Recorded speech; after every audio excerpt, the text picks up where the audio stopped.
Last year, I was eating dinner with Tyler and Jackie Eason, their family. They're church planters of ours that are in Greenville, and eating dinner at the Currys when something that Osley Claire Curry said made both Tyler and I laugh. So in response to something her mom said, she said, "Respectfully, ma'am," and then went on to say something I'm not sure I would categorize as respectful. And so Ty and I realized that if you use the word respectfully, it then gives you permission to say disrespectful things. Sort of like whenever someone says, "Well, I don't mean to offend," which then they certainly will say something offensive immediately following that statement. At the same dinner, we realized that if someone used the phrase, "I don't mean to brag," they're about to brag. So we jokingly challenged Tyler to use those phrases, "I don't mean to brag," and respectfully in his sermon the next day, and he did. And you didn't even realize it because he did it so naturally. You know, it's funny how we can say a word or phrase in a way that gives it special meaning. One of those phrases that has additional meanings that we use is the phrase, "Can I be honest with you?" So we say, "Can I be honest with you?" If someone was not used to using that phrase, they might go, "Well, what have you been doing? Like, have you been lying to me this whole time? Why are you now being honest with me?" But we say it, we're not suggesting we've been dishonest. We're really asking permission to say something painfully honest. When we say, "Can I be honest with you?" what we're really asking is, can you handle the truth that you're about to hear? So it's the question a wife asks her husband before telling him that combing his hair that way doesn't hide the fact that he's going bald. Right? Can I be honest with you is a question that opens the door to a difficult conversation. The first phrase of Psalm 73 should be, "Can I be honest with you?" Because it's a psalm that's painfully honest. It doesn't skirt the difficulty of life. In fact, the whole psalm is about a question that's been asked throughout the centuries by believers. I'm very grateful there are psalms like this psalm in the Bible because it assures us it's okay for us to bring hard questions to God, that He has answers for the questions we ask. We find the honest question that's right in the middle of the psalm. So I want you to imagine the psalmist. He's writing the psalm. He looks up to heaven. He takes a big breath. He gathers himself. And he says, "Lord, can I be honest with you?" And then the very next statement is a question. And it's the question, verse 13. "Did I purify my heart and wash my hands in innocence for nothing?"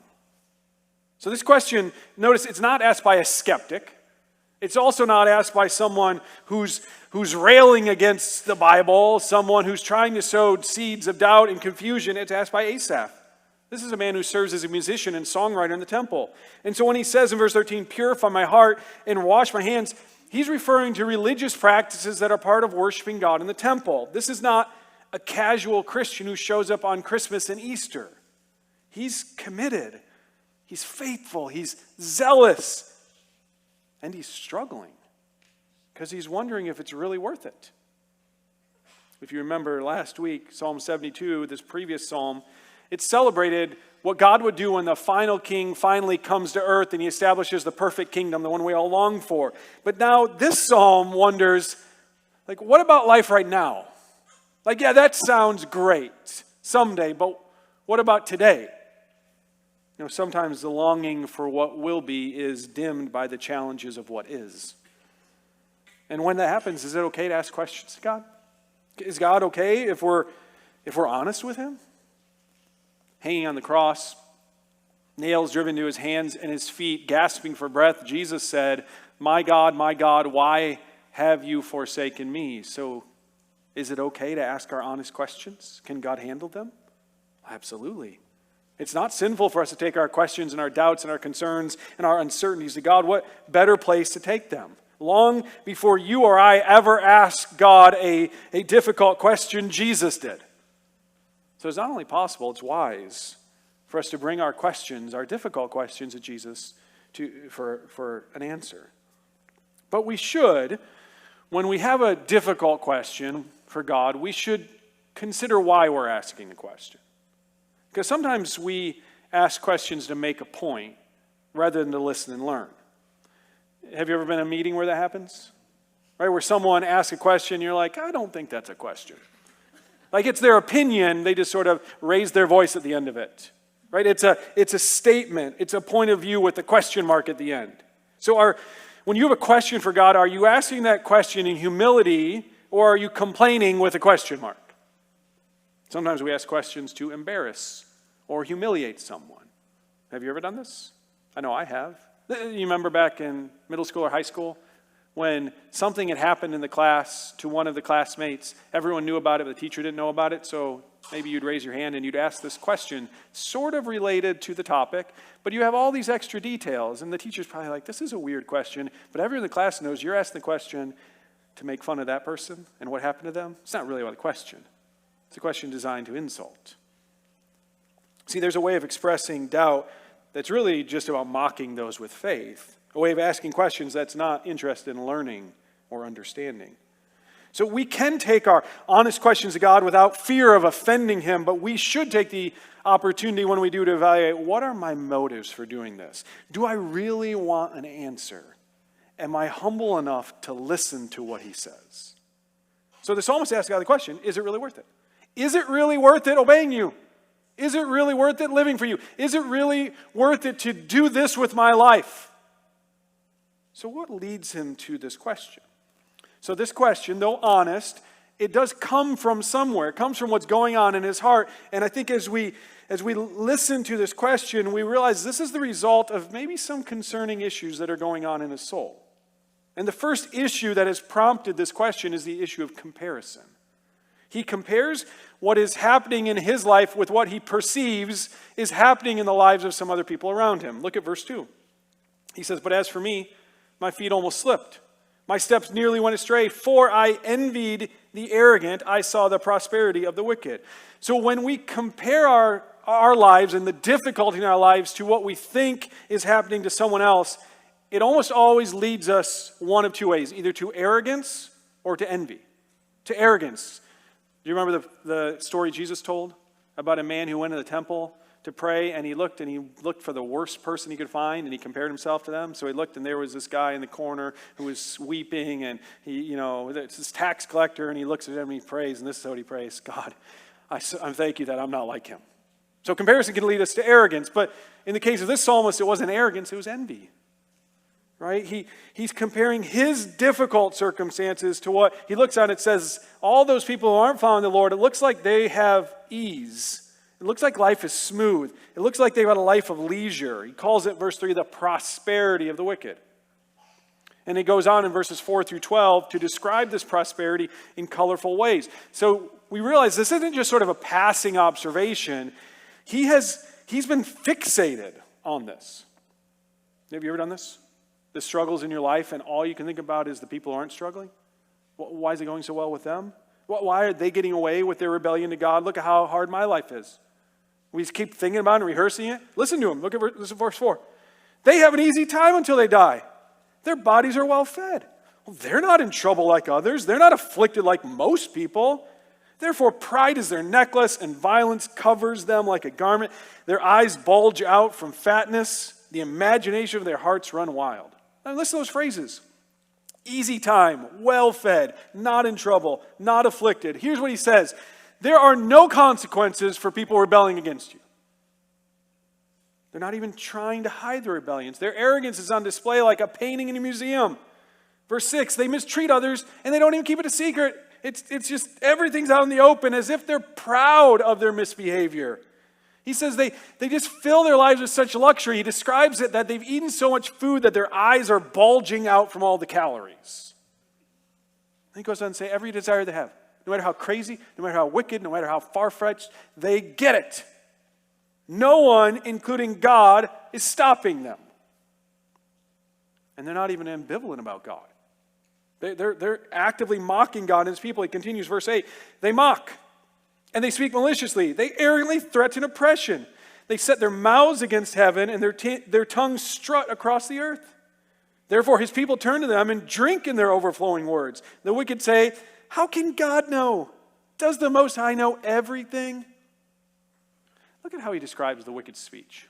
It's both disgusting and humorous, verse 9. He says their tongues strut across the earth.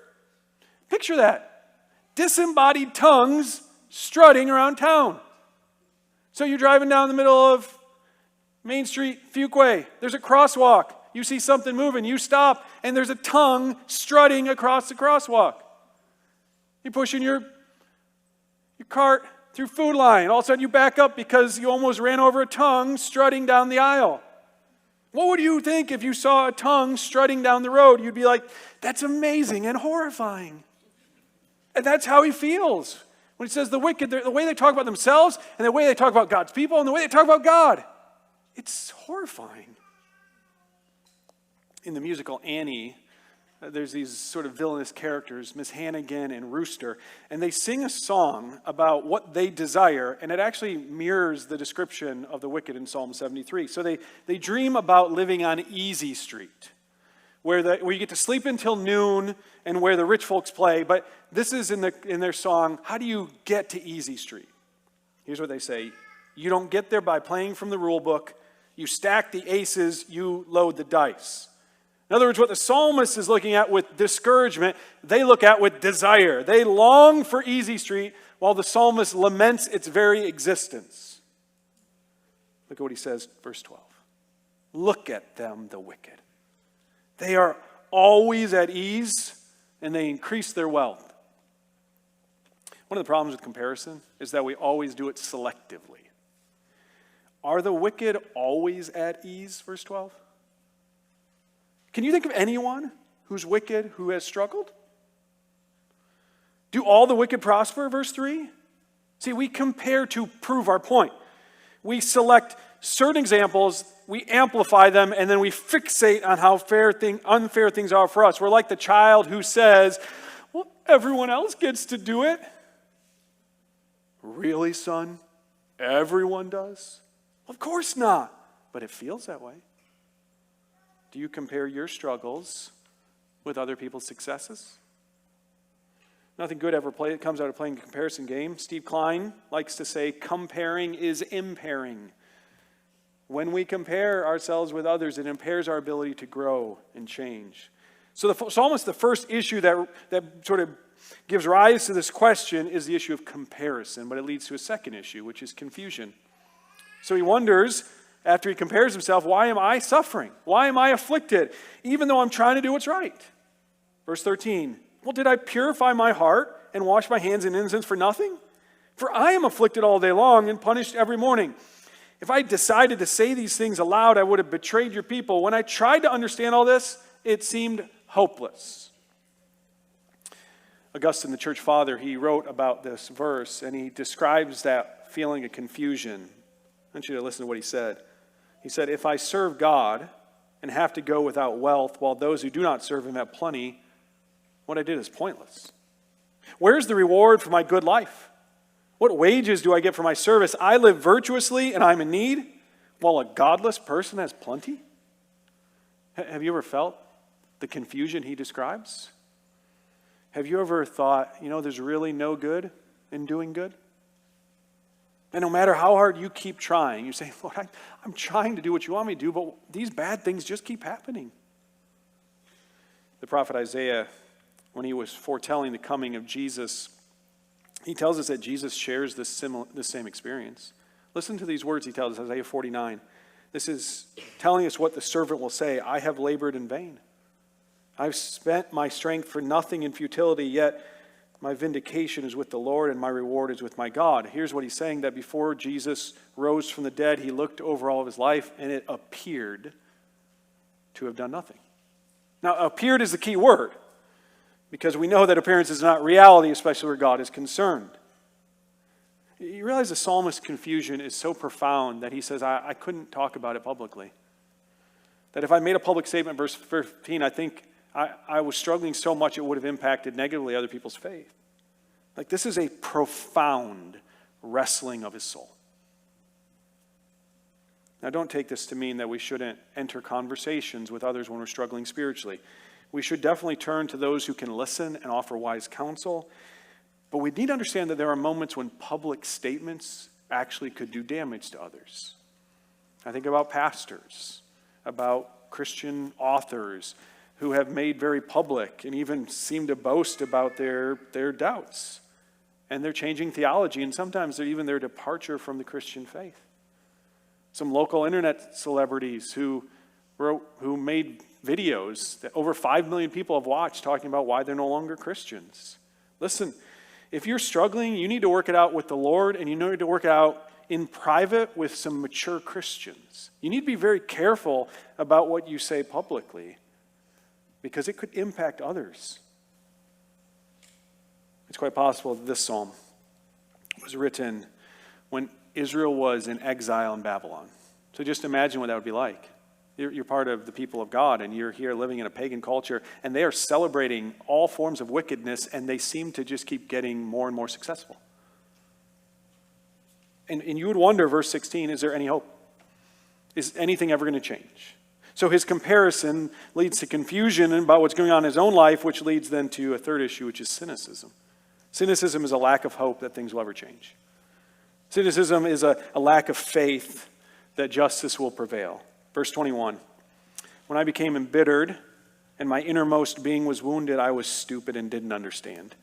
I was an unthinking animal toward you. Question for you. Does your goldfish have good perspective on life? Maybe this, if you're having relationship struggles, have you ever turned to your parakeet and said, I just need some advice? See, here's what the author is saying. The psalmist is saying the emotional pain from this question, from this wondering, had become so severe and so deep as he's going like, is it even worth obeying God, that he had started growing cynical. And now he's like, I find myself going just through life on instinct like an animal. I don't even think about it anymore. Callous, indifferent. Maybe I go through the motions, but that's all I got.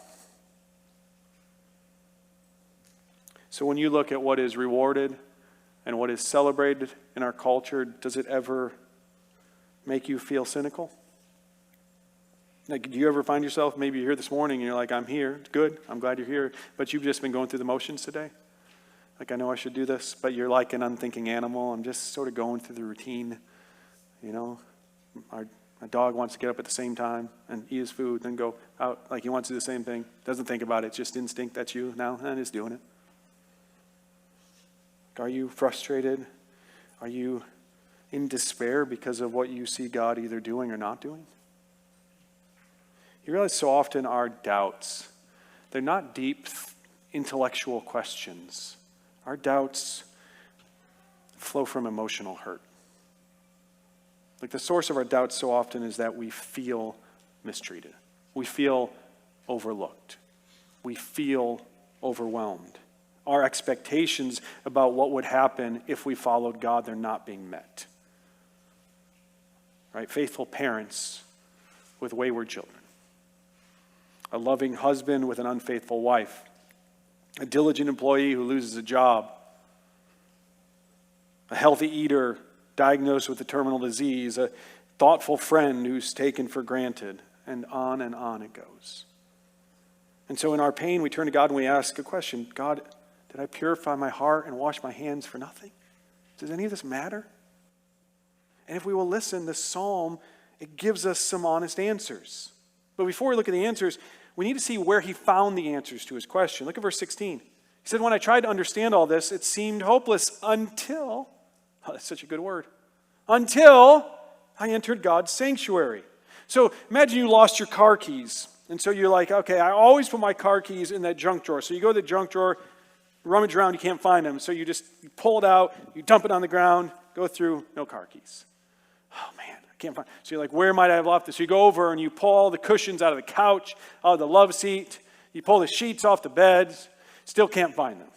You're like, I know they're in there somewhere. So you start pulling furniture out of the house. The front of your outside looks like you're having a garage sale. All the furniture's out on the driveway. You still can't find your keys. You tear up the carpet. You pull down the curtains. You can't find the keys anywhere. No matter how hard you looked, you're not able to locate them because you didn't misplace them inside the house. If you're looking in the wrong place, you'll never find what you're looking for, no matter how hard you look. No matter how extreme the measures you take. If you really want answers about how God governs the world, you have to look in the right place. The psalmist doesn't Google it. He pursues answers by going to God. So friends, when Whether you're confused or you're cynical, if you feel stuck in an unhealthy cycle of comparison, if bitterness is growing in your soul, you've got to go to God. You've got to work it out with God. God can handle your honesty, and then into your honesty, he can speak the truth. The psalmist's question, he says in verse 2, like, this almost led me to a very dangerous place. But instead, he took his questions to God, and he found healing. Where do you go to get your questions answered? I think it's important for you to consider that. All of us wrestle at some point with what's going on, and we got to go somewhere. And some of us may just go to TV or internet, to video games, to our phones. And maybe that it's time to go on a trip or go on vacation. And maybe that it's time to get to that one person that we can just complain to, and they complain with us, and we don't really feel any better afterwards, but we do it. Like, where do you go to get your questions answered? Well, the psalmist says this is where he went, verse 17. I went to the sanctuary. What's the sanctuary?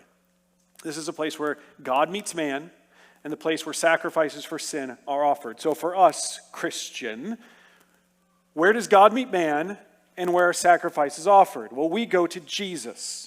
Jesus is introduced to us in the Gospel of John as the God who became man, and he tabernacled with us. He was the sanctuary. We would meet with God, and he's introduced as the Lamb of God who takes away the sin of the world. We go to Jesus. If you're struggling with doubt, if you're struggling with how life feels unfair, if you feel bitterness growing inside, go to Jesus. Listen, you need to learn this lesson, we all do, that the truth guides your experiences, not the other way around. So as Christians, when we're feeling and we're struggling with our feelings, we don't do one of two errors. We don't idolize our feelings. That's a cultural thing. We're told that a lot. Like, your feelings can't be wrong. Follow your feelings. Your feelings are liars. Don't listen to them. Don't idolize them.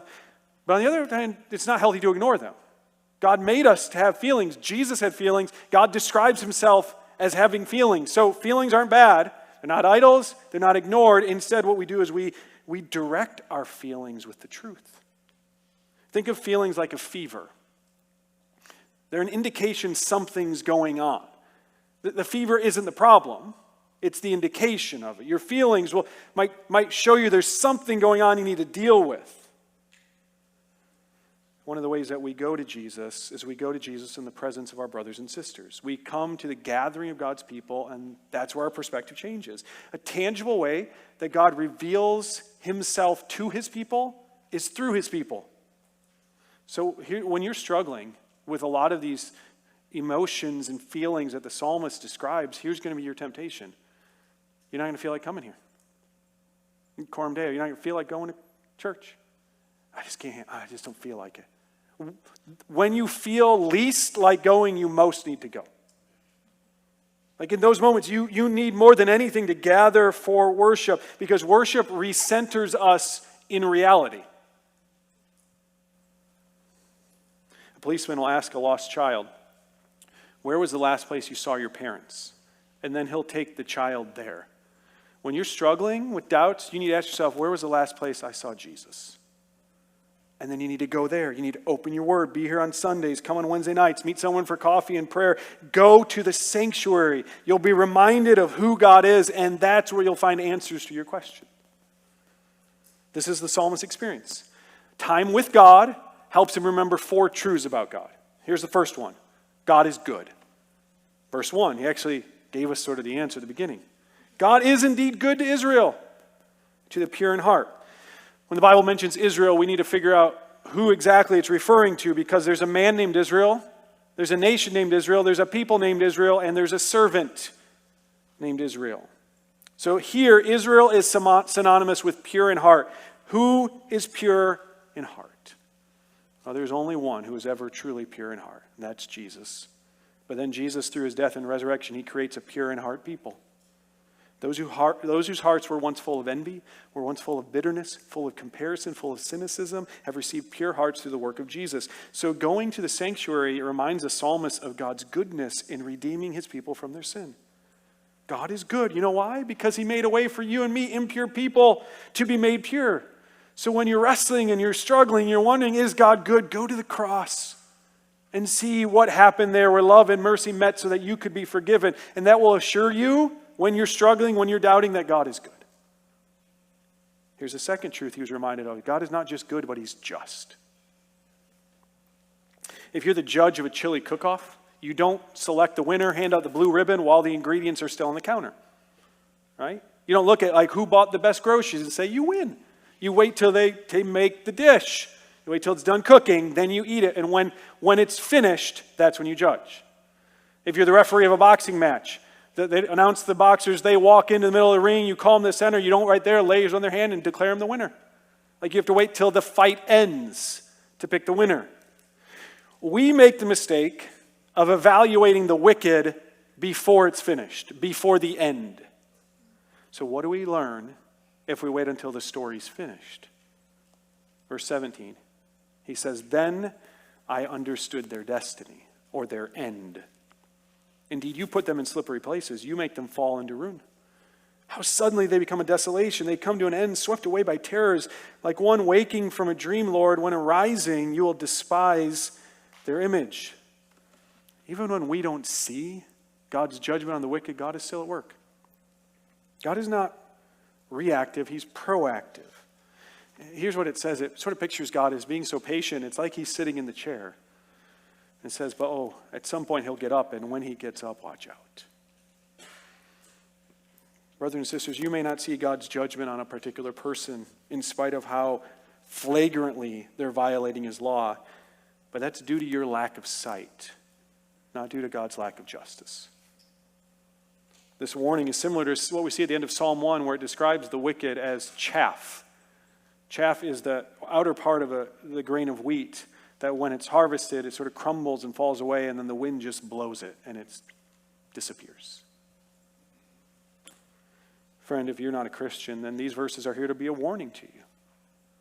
God is warning you that even if right now it seems like no matter what you do, you're getting away with it, that you can ignore him, you can do the exact opposite of what he says, and you're like, everything's turning out okay, that there will come a moment when that ends, that he describes that end as desolation and terror.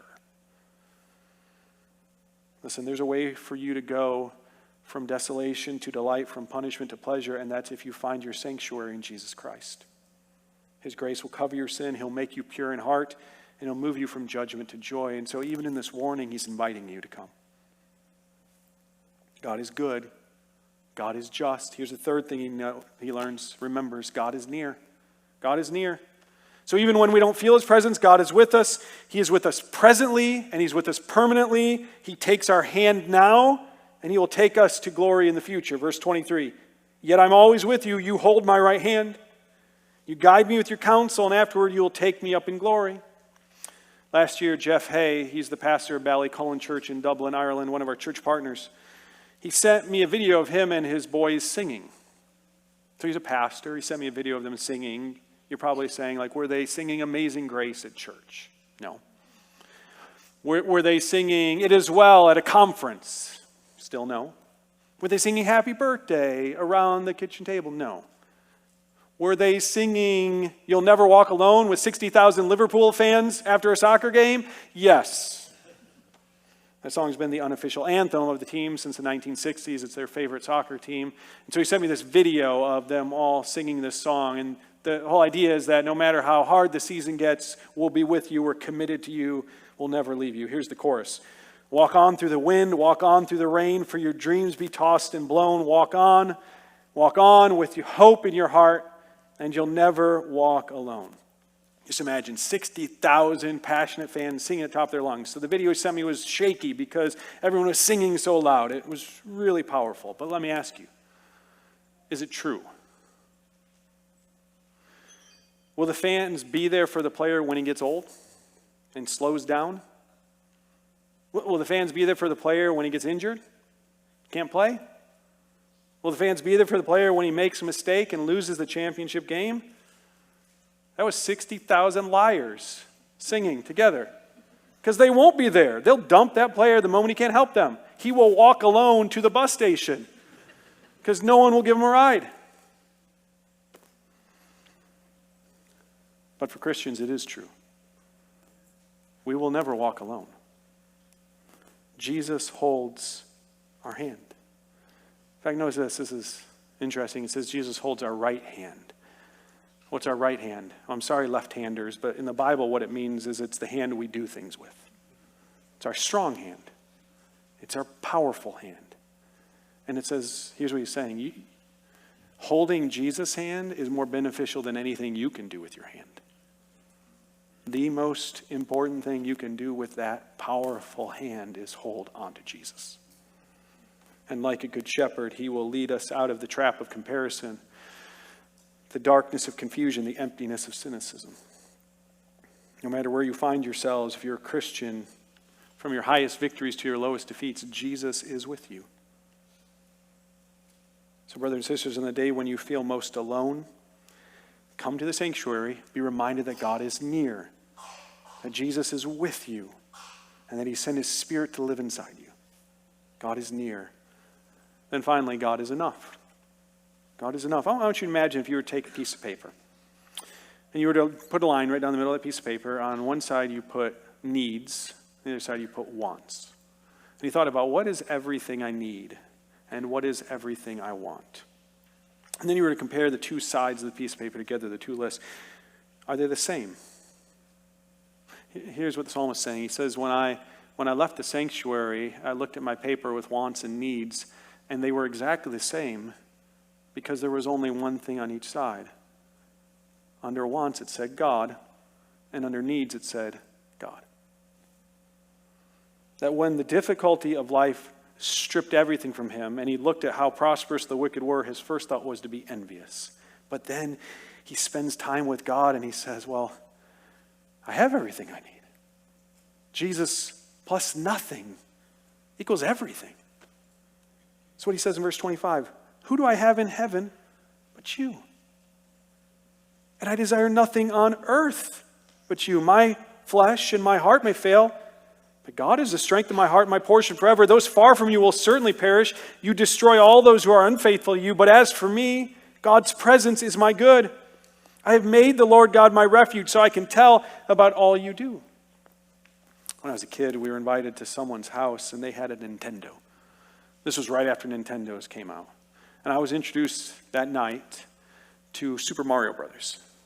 And I remember it because the moment I finished playing, I just wanted to play it again. I mean, it was amazing. Super Mario Brothers. I mean, great music, coins, flowers that shoot, bolts of whatever, sun, I don't know what they are, fire. It's awesome. And now, we were not buying a Nintendo, so my only hope to play Super Mario Brothers again was to be invited over to this family's house. So I just remember thinking, I hope they invite us over again so I can play Mario.